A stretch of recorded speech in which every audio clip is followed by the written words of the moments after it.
Chers élèves de maison, moldus, sorciers, bienvenue dans les cuisines de Poudlard. On se retrouve aujourd'hui à quelques jours de Pâques pour réaliser les fameuses choco-grenouilles. On va réaliser une variante avec un cœur coulant au caramel.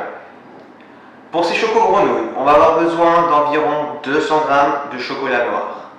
Pour le caramel, on va avoir besoin de 40 g de beurre, 80 g de sucre et 100 g de crème fraîche.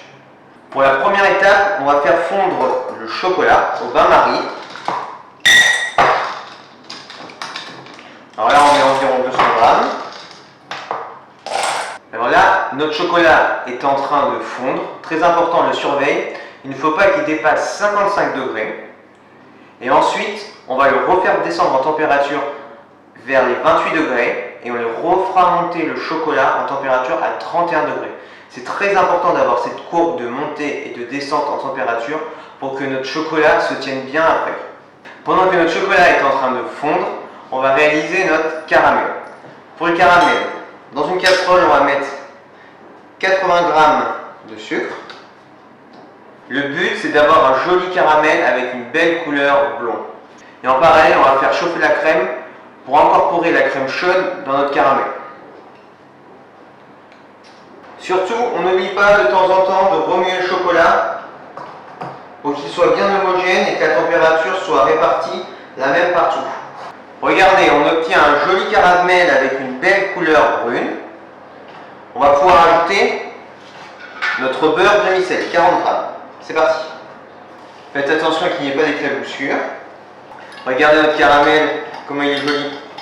Notre crème qui est tiède. On l'ajoute en 2 ou 3 fois. Une fois que c'est bien homogène, on rajoute de la crème. Et là, on obtient un joli caramel. On va le mettre de côté et on va le laisser tranquillement refroidir. Regardez notre belle couleur de caramel.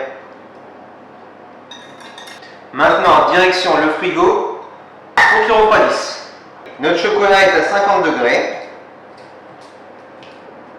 Maintenant, on va le refaire descendre en température aux alentours de 28 degrés. Je vais mettre les 2 tiers de notre préparation sur le marbre. Et là, le but, ça va être de l'abaisser en température. Avec les 2 palettes, on va l'étaler. On va le faire revenir jusqu'à temps qu'il atteigne 28 degrés. Le chocolat est à 28 degrés. On va pouvoir le remettre dans notre cuve avec l'autre chocolat.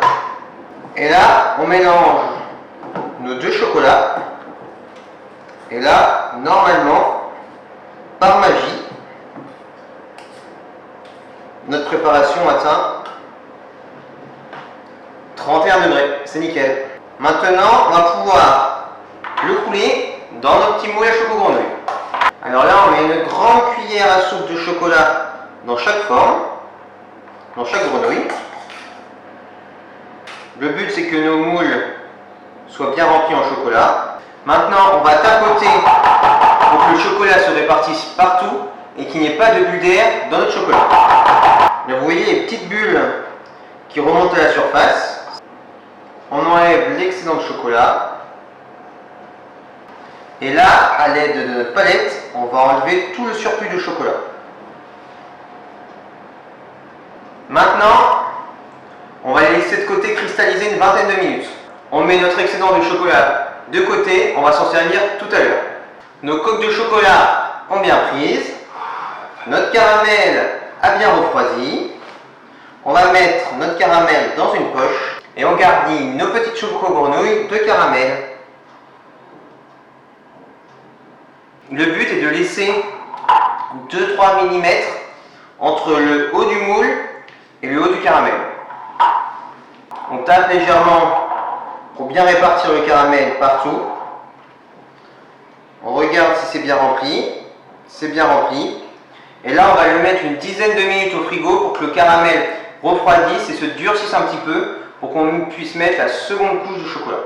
Pendant que nos coques sont au frigo. On refait chauffer le chocolat à 55 degrés pour refaire la même étape de cristallisation 55, 28, 31. On va faire une seconde technique. Cette fois-ci, on va ajouter des petites pistoles de chocolat pour que notre chocolat refroidisse plus vite. Notre chocolat est redescendu en température. On va juste le mettre quelques secondes au bain-marie pour qu'il remonte en température pour qu'on puisse fermer nos petites choco-grenouilles. Notre chocolat est à bonne température et on va le mettre juste sur le caramel pour bien refermer nos choco-grenouilles. On enlève l'excédent de chocolat. Je viens de débouler nos choco-grenouilles. Elles sont magnifiques, prêtes à déguster. Je vous invite à me retrouver sur mes réseaux sociaux, sur Facebook et sur Instagram, dans les cuisines de Poudlard. Sur ce, bonne dégustation!